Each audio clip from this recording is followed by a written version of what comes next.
licenciado en Matemáticas Aplicadas y maestro en Matemáticas Aplicadas por la Universidad Autónoma de Querétaro.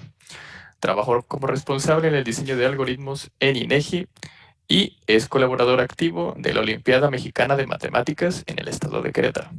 Actualmente es estudiante del doctorado en Ciencias de la Computación por la UAC. Él nos presentará el artículo de investigación titulado Redes neuronales para la detección de la retinopatía diabética. Adelante, Iván. Gracias. Voy a compartir en este momento la presentación para continuar. ¿Me confirma si ya se ve, por favor? Sí se ve. Gracias. Bueno, vamos a comenzar. La idea de este trabajo es hacer una revisión sobre la bibliografía que presente en este tema de el uso de las redes neuronales en la detección de la retinopatía diabética. Es un trabajo presentado aquí por su servidor y la doctora Marcela Herrera Navarro, con mi directora de tesis, ¿no? El doctorado. Comencemos hablando un poco sobre la parte de la retinopatía diabética. Realmente es la principal causa de ceguera en el mundo. Es una enfermedad importante y su diagnóstico es realizado por especialistas en el área. Sin embargo, bueno, en la actualidad la cantidad de expertos ya se ven superados y la tendencia con pacientes con esta condición pues va en aumento. El uso de la inteligencia artificial para el proceso de diagnóstico pues es una herramienta que puede contribuir a la detección temprana de la enfermedad. En este trabajo se presentan varios enfoques actuales, ¿no?, que buscan aportar a la solución del problema. Bueno, un poco más sobre la retinopatía diabética para entender de qué se trata. Realmente la retinopatía diabética pues es una consecuencia de la diabetes, entonces es una enfermedad, todos casi es muy probable pues que todas las personas conozcamos a alguien, ya sea cercano o no tan cercano, pues algún familiar que padezca esta enfermedad. Entonces, en ese sentido, pues esta enfermedad es muy, cada vez se está volviendo más común. Entonces, la falta de producción de insulina del páncreas es una enfermedad crónica que es conocida como diabetes sacarina o diabetes mellitus. La insulina, pues, es fundamental porque ayuda a regular la concentración de la glucosa en la sangre. Y datos de la Organización Mundial de la Salud estiman que para el año 2016, digamos, es la última estadística que tenían ahí registrada, la población con diabetes en México fue del 10.4% de la población, ¿no? Entonces, eso para ese año, pues era casi 1 de cada 10 personas, digamos.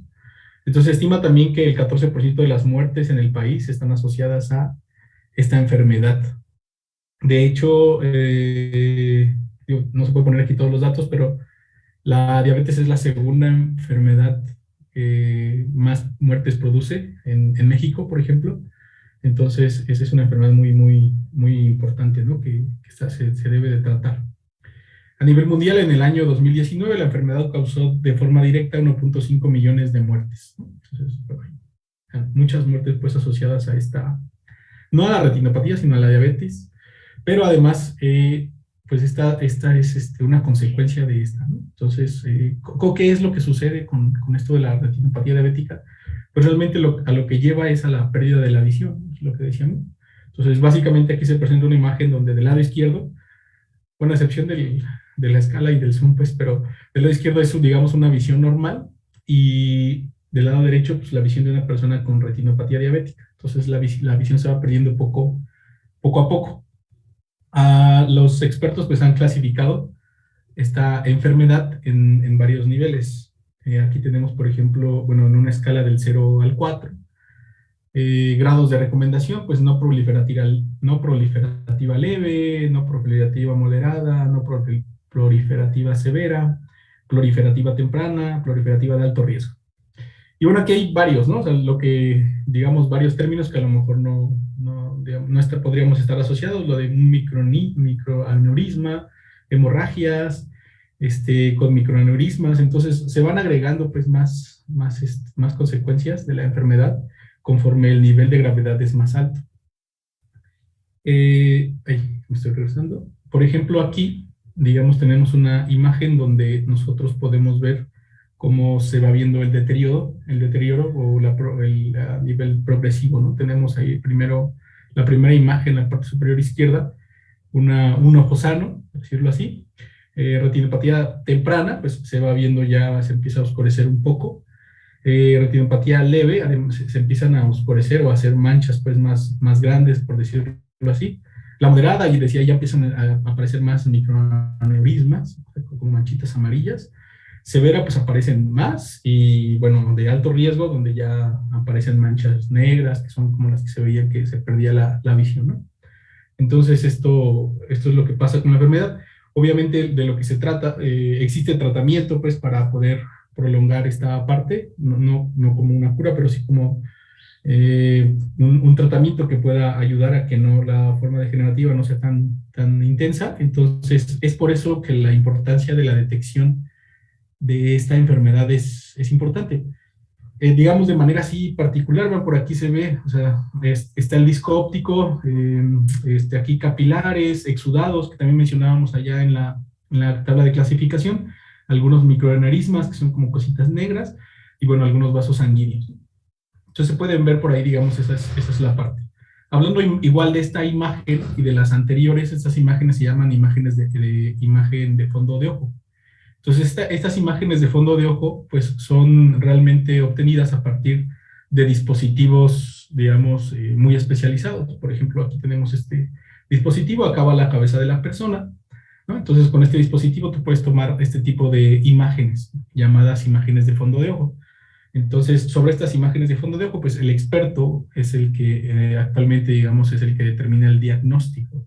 Pero necesita la persona, pues, ir, presentarse bajo esta dinámica y poder tomarle estas retinopatías y, bueno, ya dependiendo cómo se vea, el experto ya determina la gravedad según la tabla de clasificación. Actualmente, por supuesto, pues hay esfuerzos a que todo esto se pueda llevar a cabo de una manera más portátil, porque la verdad es que al ser una enfermedad que está en crecimiento muy grande, entonces pues se necesita ya no solamente que las personas puedan ir a un centro de salud o a algún centro especializado, sino algo más portátil, ¿no? Y sí existen, de hecho existen pues ya aparatos como este que está aquí, celulares que nos permiten tomar imágenes de fondo de ojo.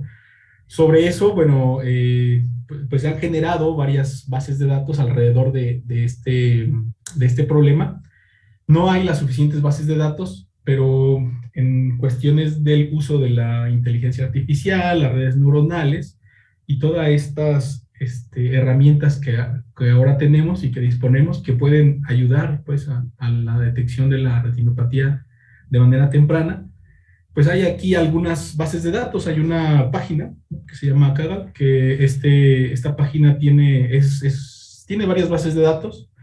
Y sobre estas bases de datos, pues la verdad es que uno es donde, o las personas, los investigadores, varios realizan sus pruebas de sus redes neuronales, agarran una o pueden ocupar varias bases de datos, con ellas utilizarlas para el entrenamiento de la red neuronal, de su propuesta que estén realizando, y sobre esas propuestas o sobre esas bases de datos, pues obtienen pues ya la información, ¿no? Ven qué tan bien funciona su red neuronal.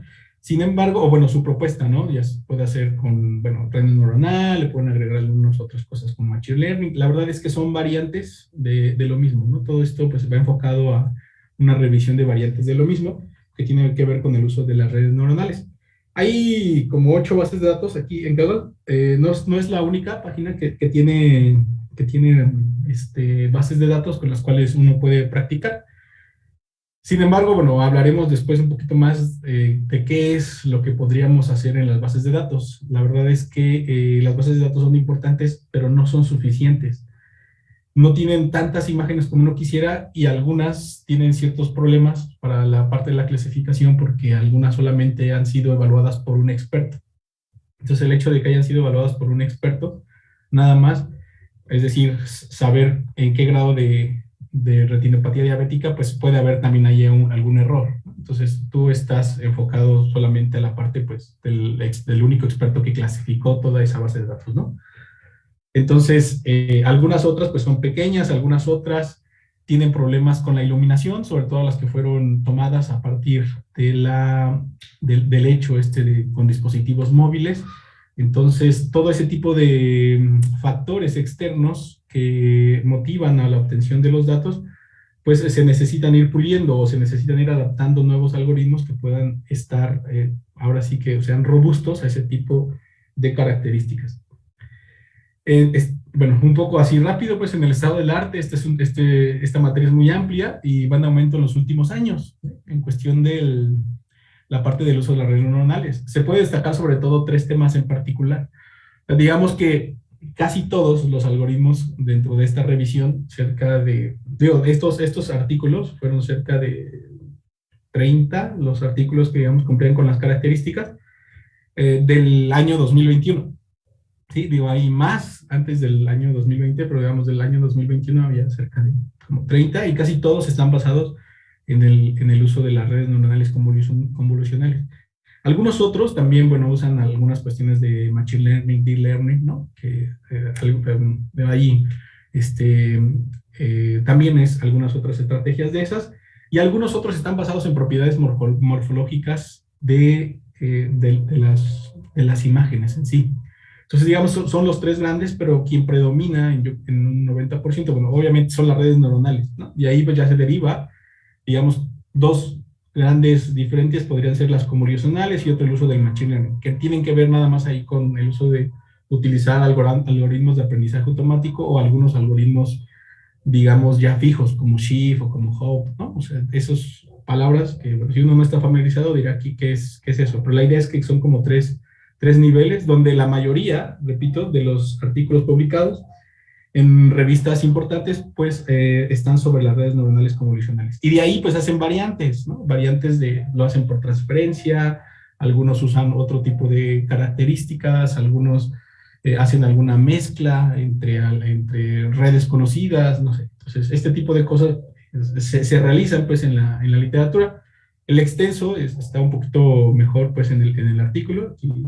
Aquí pues, no tenemos tanto tiempo, ¿no? Me voy a apurar. Digamos que también estrategias de aprendizaje, así de manera general, pues tenemos 5 modelos. Aquí hay un modelo sencillo que se ha usado, pues, en esta parte a lo largo de estos años para la implementación. Pues tenemos aquí los datos y hay una sola red y hace una predicción, ¿no? Entonces es un modelo DL simple basado en eso, en una sola fuente de datos y prediciendo un solo resultado.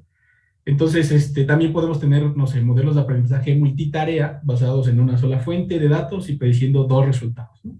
Aquí puede ser una segmentación y una clasificación, que son dos de los problemas importantes, sobre todo al uso, pues, o al tratamiento de imágenes. Y bueno, hay algunos otros, el modelo de aprendizaje multimodal, basado en dos fuentes de datos para predecir un único resultado. Aquí, por ejemplo, hay algunas bases de datos que constan de que tú tienes el mismo, una imagen de fondo de ojo, del mismo ojo, pero en dos ángulos diferentes. Entonces, como que eso se refiere a esta parte de dos bases de datos y bueno, haces ahí tu red y haces alguna predicción, ¿no? Y bueno, el esquema de aprendizaje por transferencia, uno de los más usados, casi siempre cuando uno intenta usar redes neuronales y quiere ahorrarse tiempo de aprendizaje de la red, pues usa esta estrategia, ¿no? En el que los parámetros de un modelo de origen entrenado en un conjunto de datos se copia de un modelo de destino para fines de ajuste adicional en otro conjunto de datos. Tú usas como una red ya hecha, que ya está entrenada, y transfiere pues a la tuya ciertas características, ¿no?, de entrenamiento para que sea mucho más fácil y entonces sobre la base de datos 2, que esa sería, digamos, la base de datos del fondo de las imágenes de fondo de ojo, pues de ahí haces unas predicciones, ¿no? Entonces, este tipo de cosas también las usan para estas detecciones. Aprendizaje activo del esquema donde se solicita al usuario que etiquete nuevos datos, ¿no? Entonces, también hay un esquema donde tú vas como que viendo y modificando manualmente, ¿no? Como que predices, corriges, ¿no?, manual, otra vez lo ingresas a los datos y bueno, hay un proceso. Entonces, como que a grandes rasgos, digamos, estos son los algoritmos. Obviamente, están descritos muy, muy general. En esos intermedios, pues es donde surgen las diferentes enfoques que se le puede dar al tratamiento de la información. Entonces, rápidamente, ¿dónde hay áreas de oportunidad aquí para trabajar? Pues obviamente una es la mejora de las bases de datos. Esa tiene que ver con muchas cuestiones, también cuestiones legales. Entonces, a medida, hace rato lo mencionaba en otra conferencia, y eso sí es muy cierto. Necesitamos bases de datos, necesitamos para poder hacer toda esta parte de la implementación a través de redes neuronales. Si no tenemos información previa, entonces no vamos a poder hacer modelos que predigan, ¿no? Entonces, eso es importante. Bueno, y mejorarlas, bueno, creo que eso era la parte de ampliarlas, mejorarlas en el sentido de que sean más robustas. Digo, esa parte pues realmente le corresponde, ¿no?, a la parte de los especialistas, que varios especialistas pues también colaboren en esta parte y de diferentes, bueno, especialistas diferentes clasifiquen una misma imagen para tener la certeza pues, de que el diagnóstico que se está tomando pues es el correcto. Mejorar la selección de las características, por supuesto, pues ahí es donde está una área de oportunidad importante, ¿no? Porque es en seleccionar las características de donde surgen los diferentes métodos. Buscar sistemas inteligentes que se adapten a imágenes con poca luz. La parte de la poca luz es sobre todo porque es para dispositivos móviles. Implementar dispositivos prácticos, un poco como la parte que se veía ahí con el celular, ¿no? Que pueda ser mucho más rápido, mucho más eficiente y podamos llegar a una cantidad de población mayor. Y la creación de métodos específicos, sobre todo a lo mejor que nos apoyen para detectar algunos casos particulares, porque esta no es la única enfermedad del ojo. O sea, resulta ser que hay más enfermedades del ojo. Y bueno, colaboración con instituciones médicas, que esa es una parte importante que en la actualidad creo que sí, al menos nosotros todavía no, pero estamos buscando esa parte de colaborar pues con la UNAM, si ahí tiene un proyecto que es lo que pude investigar, que está colaborando con el Instituto Nacional de Oftalmología para poder generar, ahora sí que, pues a partir de las bases de datos que seguramente ellos tengan, ¿no? Poder hacer una difusión mucho más importante, no trabajar de manera aislada, ¿no?, sino en equipo. Entonces, resultados, pues se puede inferir que el uso de las redes neuronales convolucionales y el aprendizaje profundo son una herramienta que permitirá en un futuro el apoyo de diagnóstico de retinopatía diabética y otras enfermedades relacionadas al ojo, ¿no? Como les decía, no es la única, hay más enfermedades. Y bueno, estos esfuerzos son fundamentales porque la proyección de la OMS en el 2019 es que habrá al menos 629 millones de personas en el mundo con diabetes para el año 2045. Entonces, estamos a tiempo pues de poder generar y a través de los años pues mejorar estas técnicas de estudio, ¿no? Y bueno, creo que de mi parte pues sería todo y agradezco su participación, bueno, a escucharme, ¿no? Entonces, aquí está un poco de bibliografía, algunas nada más, y bueno, gracias por su atención. Muy bien, damos inicio a la sesión de preguntas y respuestas. Si alguien tiene alguna pregunta, puede abrir el micrófono o escribir en el chat para poder atenderlas una a una. Muchísimas gracias.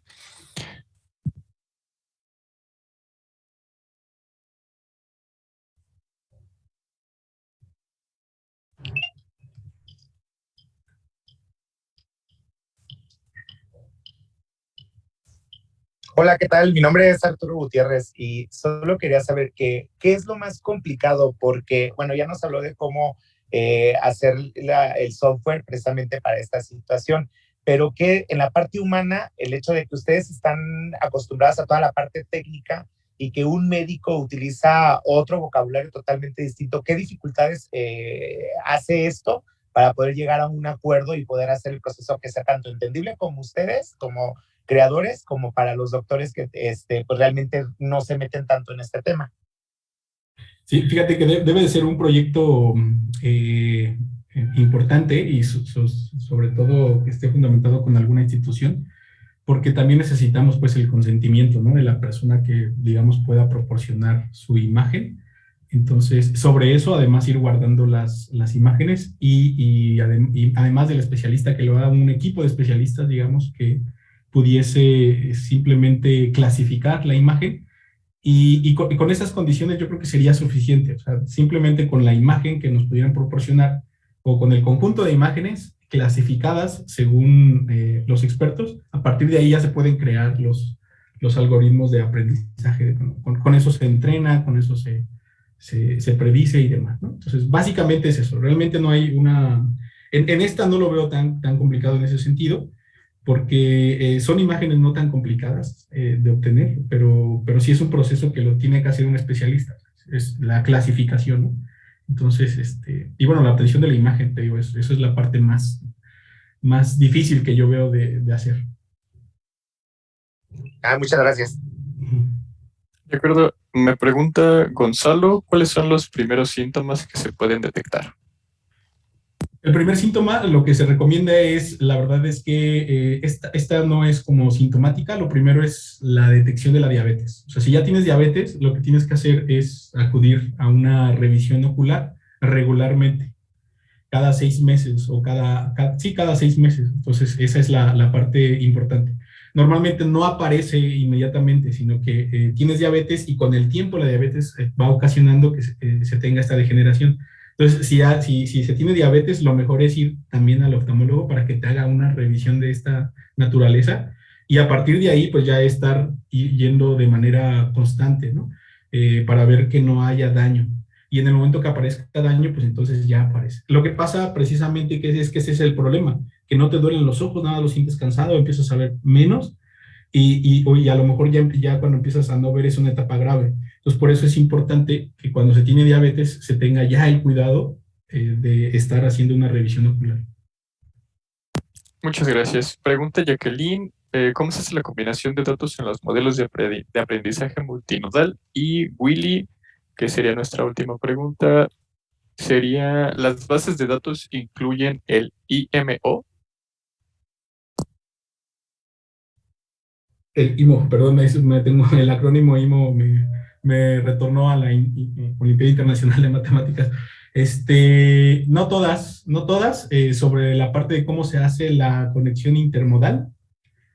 Pues hay varias formas, pero creo que es una pregunta un poquito más extensa. Realmente ahí, esa precisamente es una de las maneras o de las estrategias en las cuales lo que uno se le puede ocurrir una forma diferente. Entonces, ese tipo de cosas son las áreas de oportunidad porque nosotros ahí implementamos algoritmos diferentes y entonces de esa manera puede ser el algoritmo mucho más rápido o mucho más eficiente.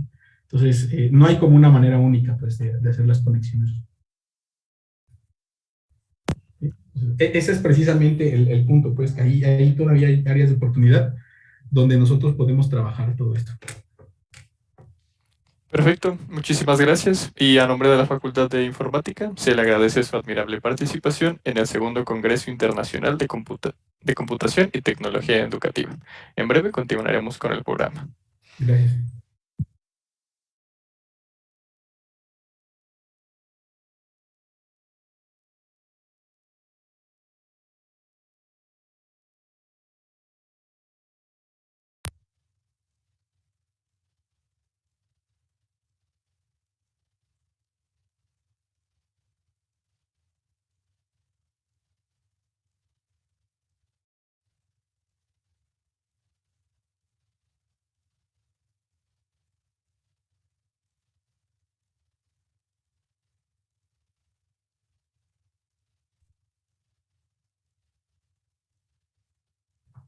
Ahora bien, daremos inicio con la última conferencia programada para el día de hoy.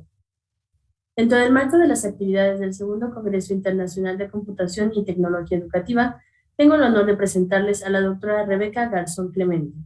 Rebeca es doctora en Procesos de Formación en Espacios Virtuales por la Universidad de Salamanca en España.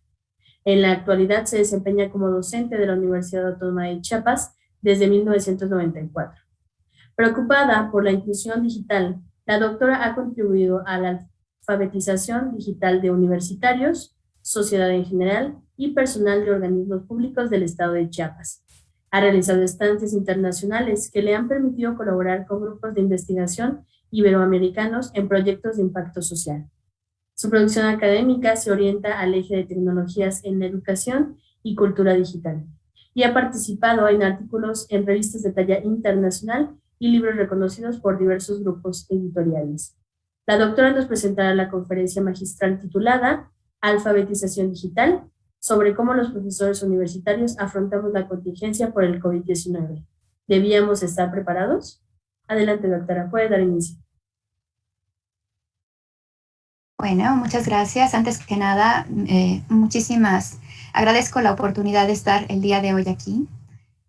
Quisiera, ok, ya puedo presentar mi pantalla, okay, para dar inicio a la charla. Y lo que vamos a compartir el día de hoy es son resultados de una investigación que se hizo con profesores de Iberoamérica. Participaron compañeros de España, de Venezuela, de Costa Rica, de Brasil, Portugal y México, por supuesto, ¿no? Entonces, la idea es saber cómo afrontamos nosotros la contingencia que en ámbitos educativos pues, fue contingencia educativa, además de la contingencia sanitaria. Entonces, tenemos dos cosas ahí interesantes que afrontar.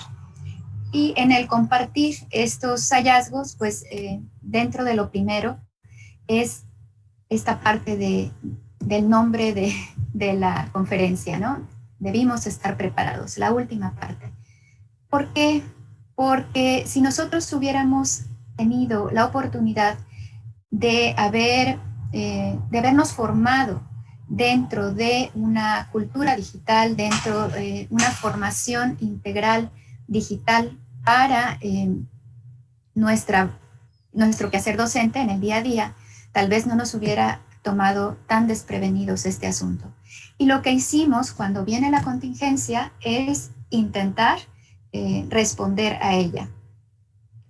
Juan José Escribano, en verano del año pasado, decía que esto que hicimos en un primer momento los profesores fue como cuando nos damos cuenta de que nos sobran unos kilitos de más y queremos hacer una dieta para bajarlos, ¿no? Entonces nos metemos a una dieta y logramos lo que queremos, afrontamos una contingencia, pero a final de cuentas lo que debimos haber hecho, lo que debía ser parte de nuestra vida era el mantener hábitos de alimentación y ejercicios saludables. No solamente una respuesta así primaria y primera, sino haber tenido este colchoncito de tener una mentalidad diferente que pudiera haber hecho las cosas también diferentes. Entonces, el problema era pues que estábamos en pleno problema, ¿sí? Valga la redundancia, y era como cambiar el motor en pleno vuelo, dicen. Definitivamente la COVID trajo la transformación, tuvimos que cambiar mentalidad, tuvimos que hacer por ahí muchos arreglos, muchos ajustes para tratar de transformar el proceso de enseñanza-aprendizaje. Sin embargo, teníamos también estas otras cosas, al menos en México. Nosotros podemos decir que tenemos universitarios del siglo XXI que saben perfectamente manejar las tecnologías, aunque no lo hacían para formarse, no lo hacían para aprender, sino sobre todo para comunicarse. Tenemos problemas en cuanto a la brecha digital, cultura digital, la parte de alfabetización digital. Y el gobierno mexicano lo que hace es adoptar estrategias tecnológicas del siglo XX. Por ahí de los 60 empiezan los programas de educación a distancia a través de la televisión, a través de otros medios, y pues es lo que se toma. ¿Por qué?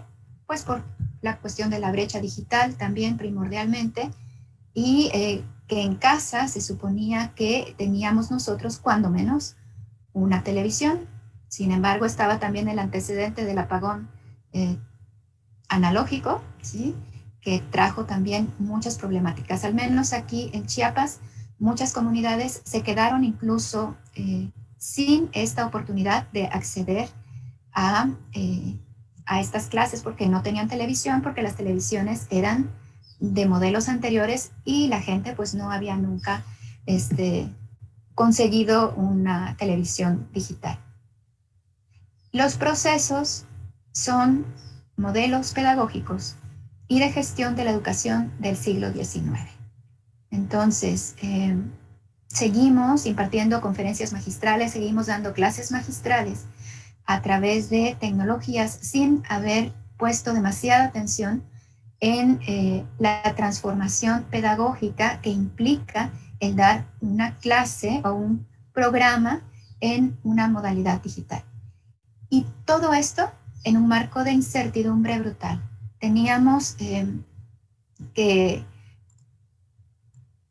trabajar en estrategias para también afrontar la contingencia, estar preparados para la incertidumbre, ¿sí? No sabemos qué va a pasar.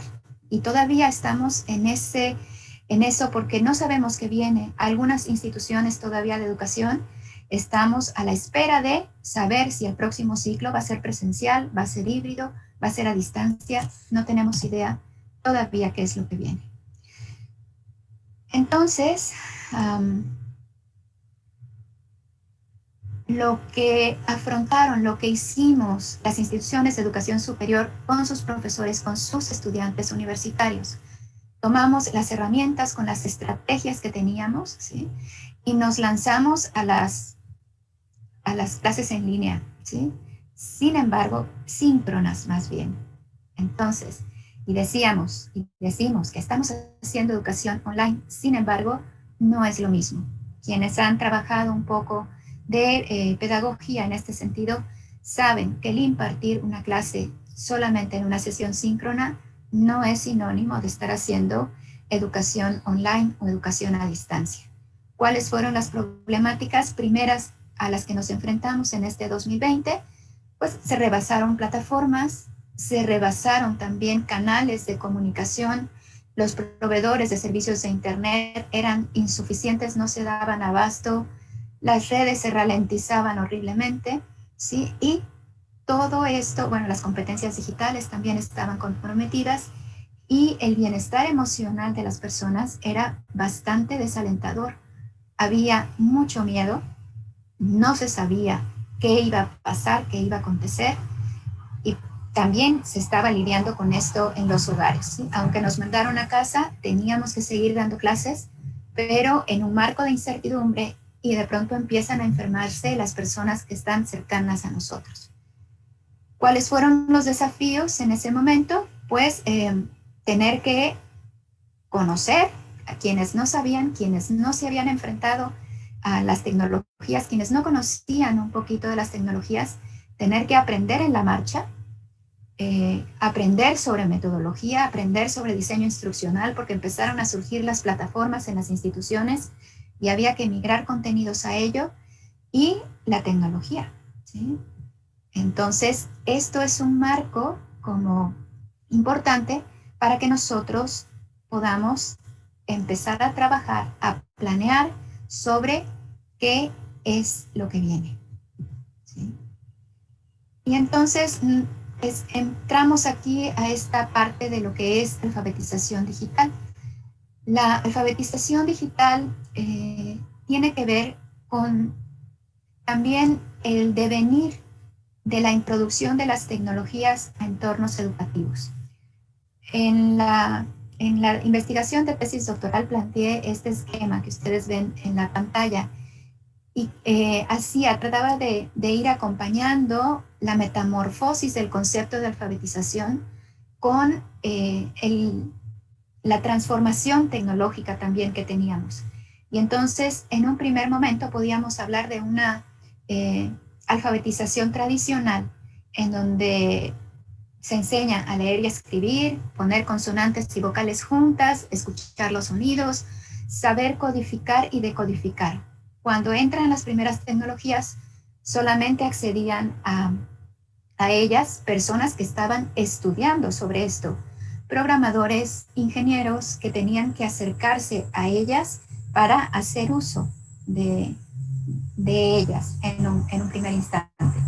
Conforme van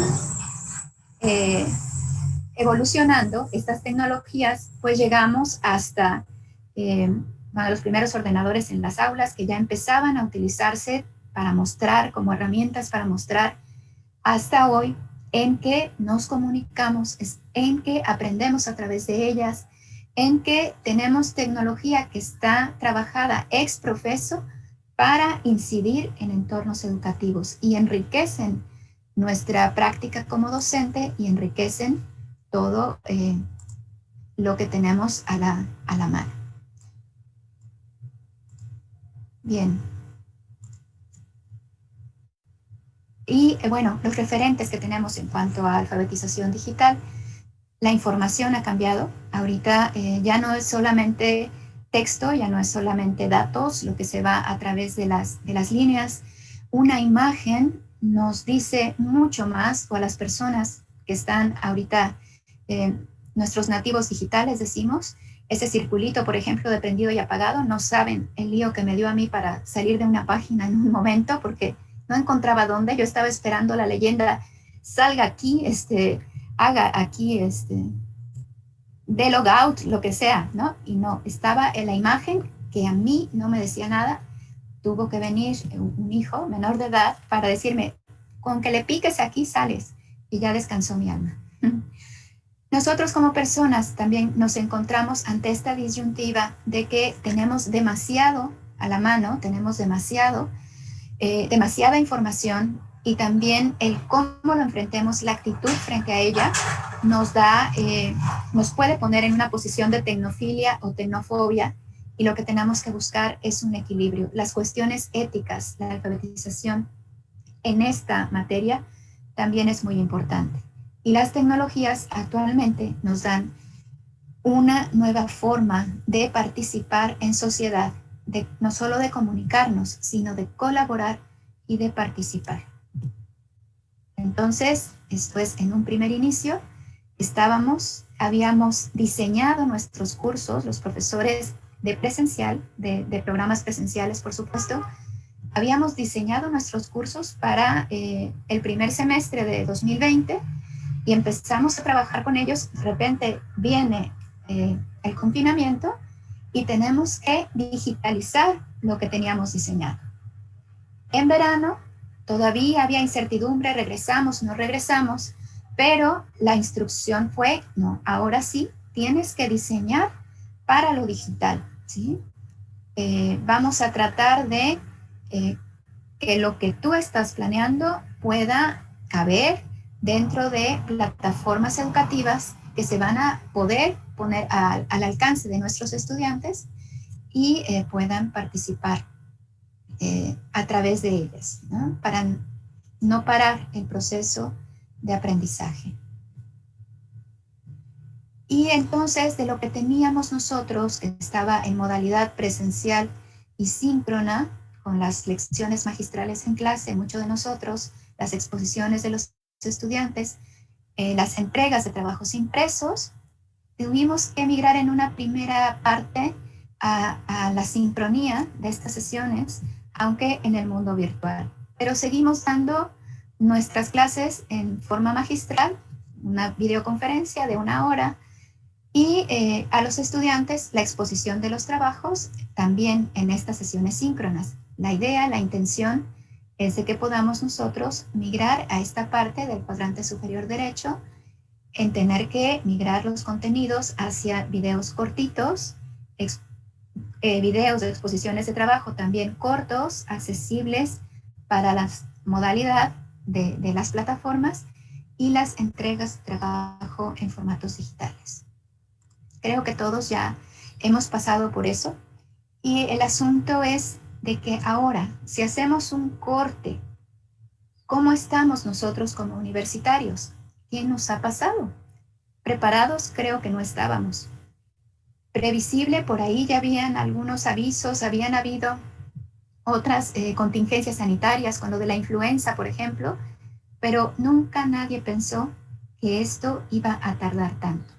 Entonces, lo que viene es aprender de lo que ha sucedido y aprender para poder afrontar lo que sea que venga.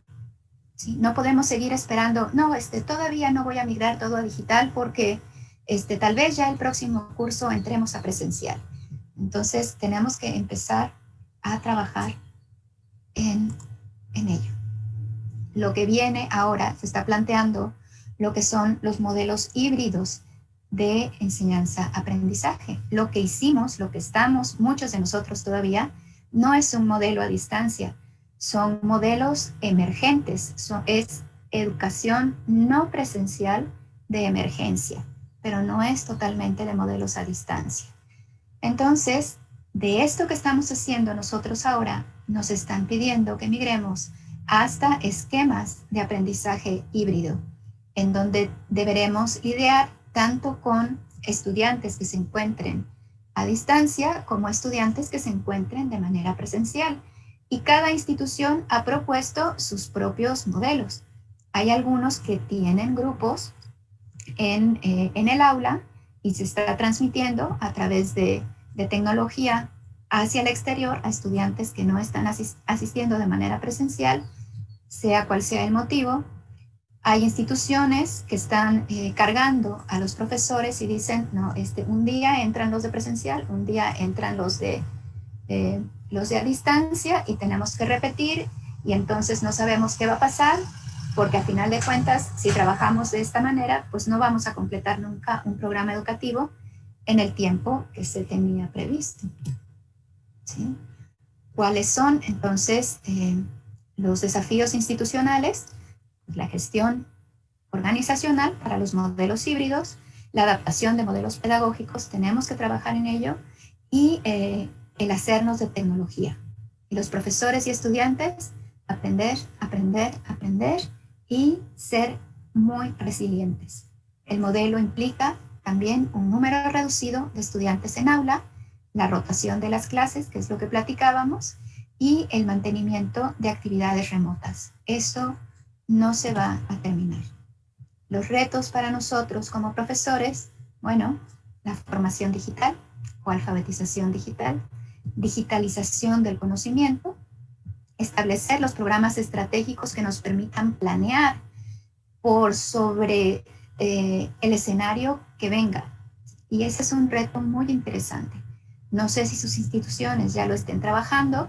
Aquí todavía estamos tratando de responder a la contingencia. Otro reto es adaptarnos a la telepresencialidad y a modelos híbridos, ver este asunto de si mantenemos los horarios de clase, empezamos a dejar de hacer clases magistrales y ver estas cápsulas que pueden, de conocimiento que podrían sustituir algo de esto, y las lecciones que tenemos aprendidas, ¿no? Sobre las plataformas que dan soporte en nuestra práctica, la capacidad de adaptación del profesorado, la toma de decisiones, evaluación y los valores. Los desafíos, pues el acceso universal, todavía en cuestión de acceso tecnológico estamos bastante atrás, la inversión en tecnología que tienen que hacer las instituciones y la replanificación de espacios y grupos. Fíjense que en otros países es muy interesante lo que está pasando porque estos cambios, esta planeación, se está dando a nivel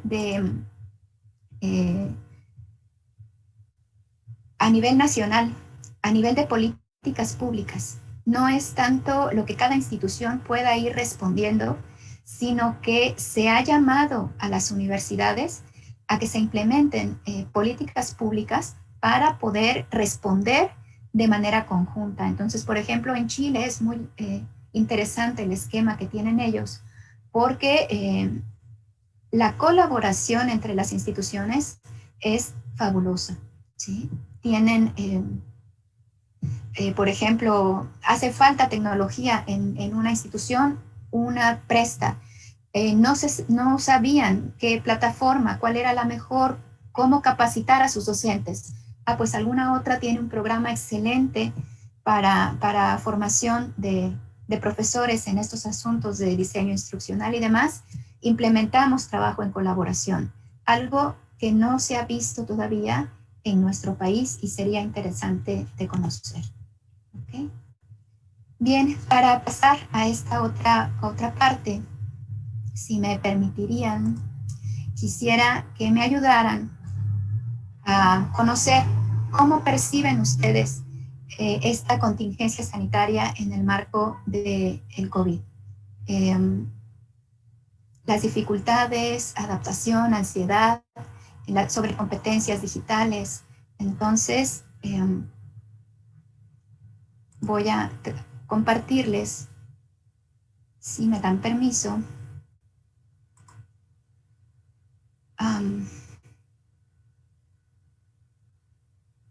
si encuentro aquí. Bueno, ustedes ven aquí, si pueden por favor acceder a la aplicación, a la página www.menti.com con el código de acceso 2047-1749.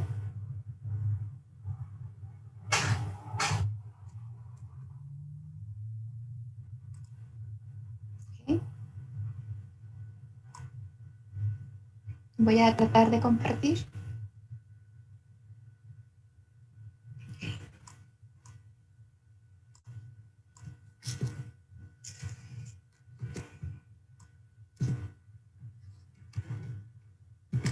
Doctora, un favor, si nos podría volver a compartir la liga y el código, por favor.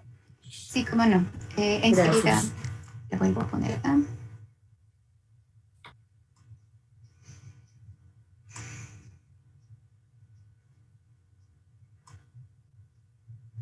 No sé si ahí lo pueden ver. Arriba de la pregunta está el enlace. La página es menti.com.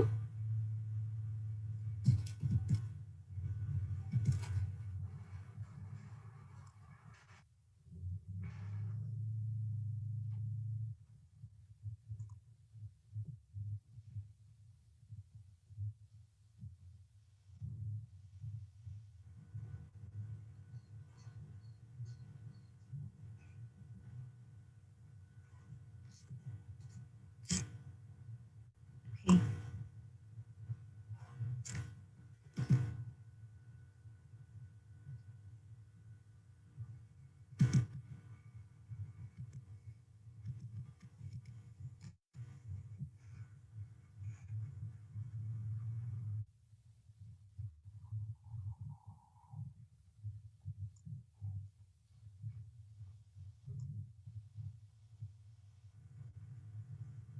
Y el código de acceso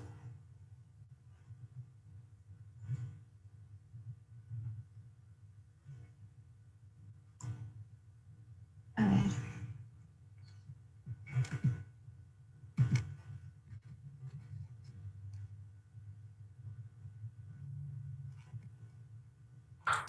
Si es la información que se encuentra en la parte superior de su presentación, doctora, ya lo compartí en el chat para que me hagan favor los chicos de ingresar a la página y con mi código. ¿Sabe qué pasa? Que perdí los controles. Yo ya pude ingresar. Ok, gracias. El código es 2047-1749. Sí, ese fue el que agregamos. Ok, Aquí en el gracias. chat de Zoom. Muy amable. No hay de nada. Vamos a ver cómo se va moviendo la presentación. Okay.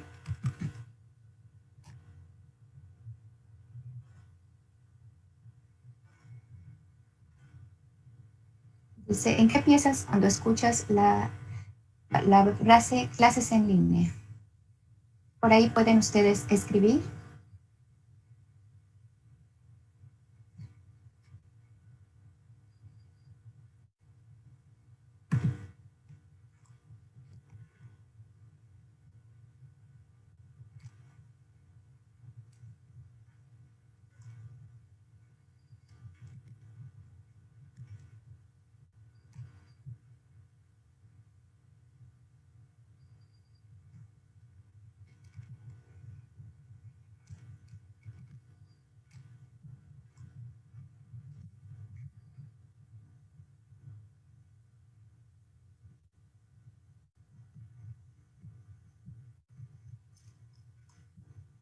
¿Ya escribieron ustedes algo?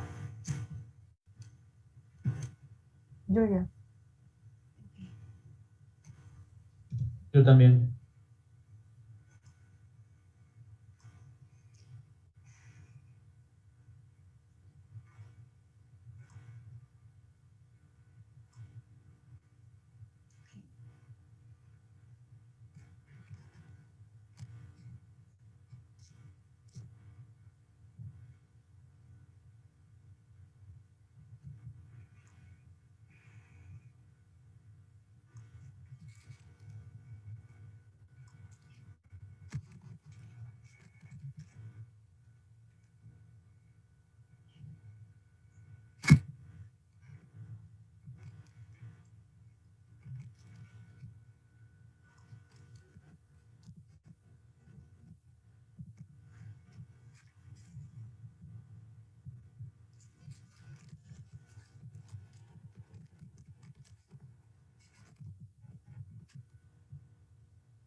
algo está pasando.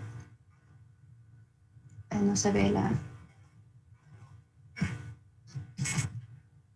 Okay. La siguiente pregunta es, ¿qué consideras que te causa mayor nivel de ansiedad de la estrategia educativa adoptada por tu universidad en el confinamiento?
Vemos algunas de sus preocupaciones. El tiempo parece ser lo que mayor ansiedad nos hace pasar.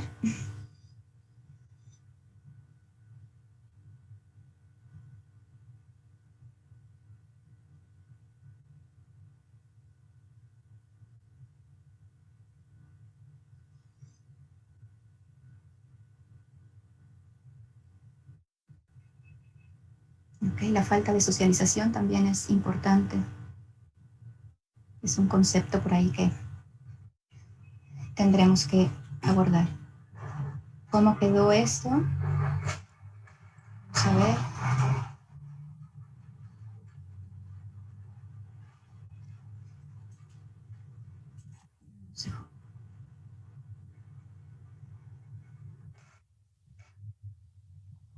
Ok, bueno, parece que lo que mayor problemática nos representa, mayor desafío nos representa, es el asunto de los horarios y de los tiempos que nosotros invertimos en nuestra clase, ¿okay? En este modelo. Bien, pues les voy a platicar entonces qué es lo que piensan los profesores en esta investigación de las que les hablaba.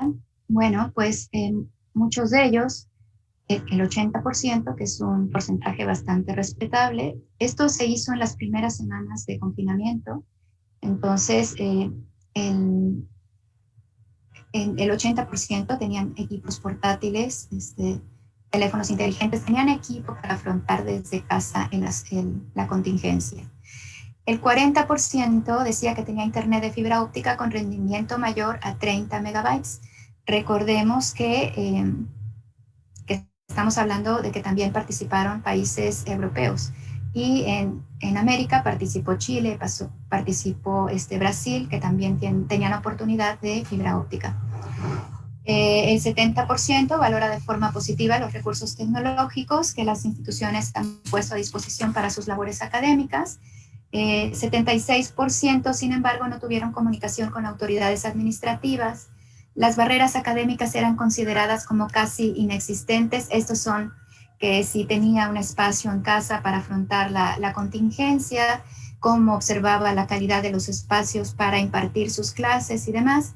Y el valor también de si tenían o no las tecnologías para enfrentar las labores académicas. Entonces, en esta parte todos estábamos como más o menos con las herramientas necesarias para seguir. Sobre la percepción de los profesores universitarios, bueno, teníamos que a mayor nivel de ansiedad, menor la valoración de tecnología institucional, ¿sí? O sea, ¿para qué la institución hace tanta cosa con cuestión de que me ponga plataformas y todo si yo no sé si voy a vivir el día de mañana, ¿no? Mayor percepción al riesgo de salud. La valoración institucional también era más positiva. Me deja la institución quedarme en casa. Alta o muy alta pauta de vida saludable, una valoración institucional positiva. Las medias de valoración institucional fueron menores en profesores de pregrado, en licenciatura, que de posgrado. ¿Por qué? Porque los grupos son más pequeños en posgrado. Cuando tuvimos que enfrentarnos a grupos de 40, 50 muchachos en esquemas síncronos, fue bastante caótico en un inicio. Las medias de valoración institucional también fueron menores en instituciones de educación públicas que las privadas. Y esto tiene que ver con que en las privadas, en la gran mayoría de los casos, se exigía ya el uso de plataformas tecnológicas para las clases presenciales. ¿Okay? El aumento de horas dedicadas a la docencia hizo que la valoración institucional bajara, y la mejora en el reparto de tareas del hogar también hizo que la valoración institucional subiera. ¿Okay? En el estudio, en la parte referente a la ansiedad, se vio que había un mayor nivel de ansiedad cuando la modalidad en la que impartían clase los profesores era presencial, ¿sí? Quienes migramos a esquemas a distancia sufrimos un poquito más porque teníamos que conocer de la tecnología, porque se esperaba, por allá está un punto, obligatoriedad de una respuesta eficiente al cambio tecnopedagógico emergente. Teníamos que parecer suficientes para nosotros poder afrontar la contingencia. Tenemos profesores, había mayor nivel de ansiedad con profesores de instituciones públicas, profesores de estudios de pregrado. Cuando la percepción institucional era negativa, entonces también se observó que había mayor nivel de ansiedad en los profesores. La incertidumbre y la urgencia de adaptación a nuevas realidades sociales y académicas, además del confinamiento. Esta parte que ustedes dijeron de que hacía falta socializar, pues implicó también un mayor nivel de ansiedad entre los profesores. Entonces, con esto, ¿qué recomendaciones? No sé a ustedes cómo les haya ido con este confinamiento en esta primera parte de lo que tuvimos que afrontar y cómo estamos ahora. En sus instituciones hubieron cambios de 2020 a la fecha, hubieron cambios, se vislumbra alguna situación en la que podamos nosotros incidir para trabajar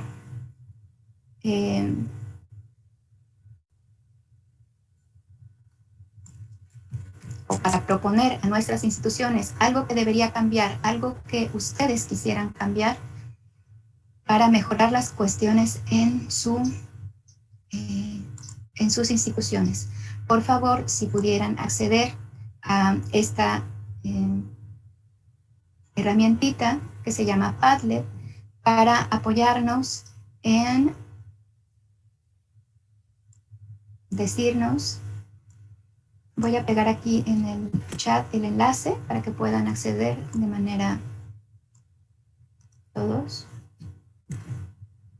Si pueden apoyarnos, la idea es de que demos algunas recomendaciones. ¿Qué dirían ustedes? Si no han utilizado la herramienta, basta con que presionemos aquí con el lapicito y nos va a salir una pantallita y decimos, bueno, pues yo quiero que disminuyan horarios, por ejemplo, ¿no? Okay.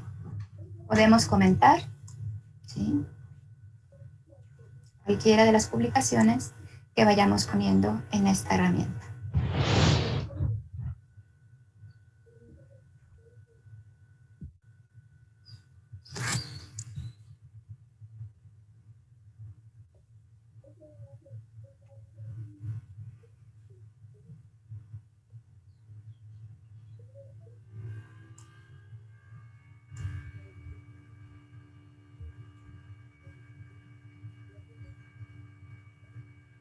¿qué les gustaría sugerir para que las cosas cambiaran?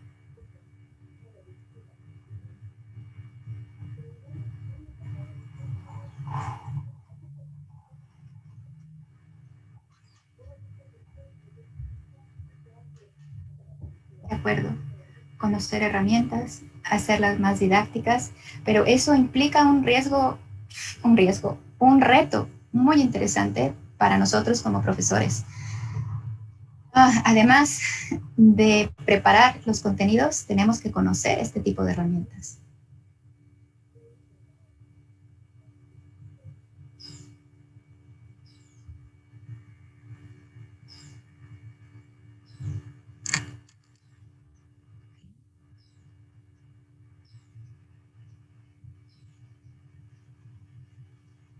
Recesos entre clase, como sea, exacto. No solamente tenemos las clases en una tras otra, sino que además hay que hacer tareas y tenemos todavía más tiempo de pantallas. Los ojitos sufren, es bastante importante lo que nos consume, también el estar frente a pantallas tanto tiempo. Esto va a quedar, ustedes lo van a tener a su disposición. Pasaré a los organizadores los resultados completos y vamos a terminar nuestra charla. Okay.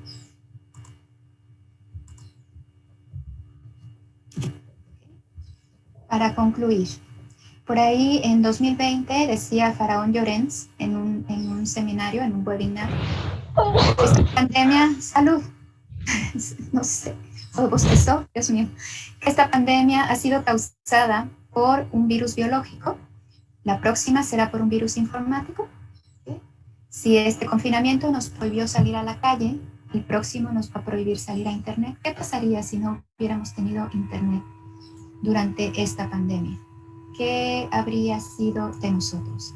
Entonces tenemos esta parte de debimos estar preparados, ¿sí? Si nosotros hubiéramos tenido un proceso de alfabetización digital, si los profesores conociéramos un poquito más de tecnologías, de diseño pedagógico para este tipo de modelos, tal vez otro gallo nos hubiera cantado. Las instituciones tienen que adaptarse, tienen que colaborar, no intentar hacer esfuerzos separados, cada una de ellas. Los universitarios están haciendo un gran trabajo, pero hace falta todavía mayor comunicación, retroalimentación, resiliencia y gestión emocional. Algunas instituciones están trabajando en este sentido y los aprendizajes tienen que estar planeados en un marco de incertidumbre muy importante. Sin embargo, la capacidad humana ha demostrado que podemos hacer grandes cosas, podemos adaptarnos de una forma muy importante. Bueno, esto es una invitación. En próximos días se llevará a cabo el primer Congreso Internacional en Interculturalidad, Inclusión y Equidad en Educación, muy a la mano de los temas que nosotros estamos viendo ahí. Va una cordial invitación. Si ustedes tienen la oportunidad y quieren irse a hacer una estancia académica a la Universidad de Salamanca o a Europa en general, este curso les vale como una materia, ¿sí? Son 30 horas de formación continua, 2 créditos de la Comunidad Europea por su participación. Algunas de las referencias de lo que vimos para esta charla y para continuar el diálogo quedan por ahí mis datos. ¿Okay? Pues sería todo. No sé si hubiera alguna duda, algún comentario. Perfecto, muchísimas gracias, doctora. Entonces, ahora sí, como comentó la doctora, entramos a la sesión de preguntas y respuestas. Pueden escribirlas por el chat o simplemente abrir su micrófono. Adelante. Ok, en el chat menciona Iván Castillo que se mencionó que se tenía que diseñar 100 en línea el plan de trabajo debido a que no se podía asistir de manera presencial para clases de verano. ¿Es momento de implementar nuevas formas de evaluar a los alumnos o nunca va a evolucionar la evaluación de un examen en hoja y papel? Bueno. Sí, bueno, porque algunas instituciones están planteando ya evaluaciones El trabajo a distancia, en este esquema, no puede ser evaluado de la misma manera que el trabajo en aula, ¿sí? Entonces, hay muchísimas maneras de evaluar. Son cuestiones ya pedagógicas y las mismas plataformas nos permiten, no sé, por ejemplo, una plataforma que es abierta, Moodle, ¿sí? Tiene muchísimas herramientas para que podamos nosotros evaluar a nuestros estudiantes a través de ellas sin tener que ir a aulas, ¿no?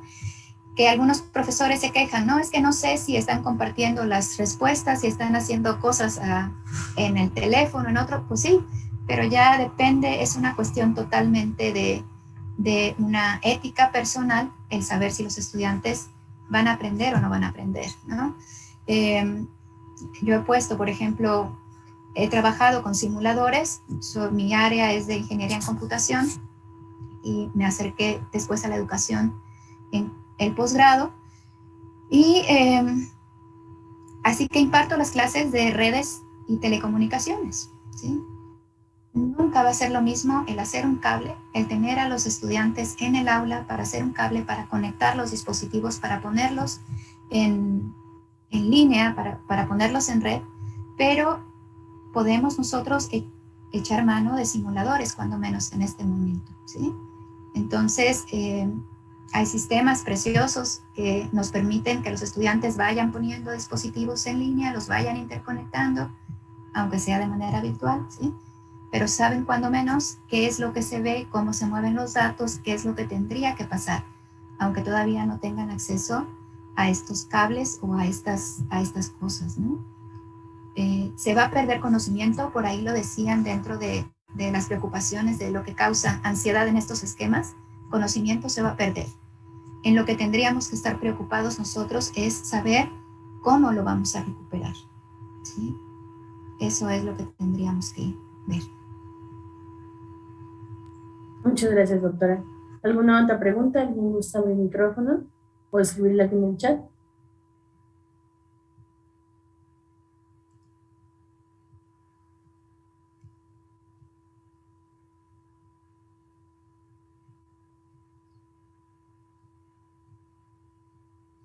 Okay. Pues parece que sería todo. Muchísimas gracias por la oportunidad de compartir con ustedes estas experiencias y quedo a la orden por cualquier cuestión que ustedes quieran conocer. La invitación abierta para participar en Incluye y pues mucho éxito en el resto del programa de este importante evento. Muchísimas gracias, doctora. A nombre de la Facultad de Informática, le agradecemos su admirable participación en el Segundo Congreso Internacional de Computación y Tecnología Educativa. Gracias, hasta pronto. Gracias. Ahora bien, agradecemos a todos aquellos ponentes, conferencistas, participantes que hicieron favor de estar con nosotros el día de hoy. Vamos a dar por concluida esta primer sala, la sala A del primer día. Les vamos a pasar la información para que nos hagan favor de acompañarnos también el día de mañana. Les pasamos la información aquí por el chat y esperemos contar con su presencia. Excelente tarde.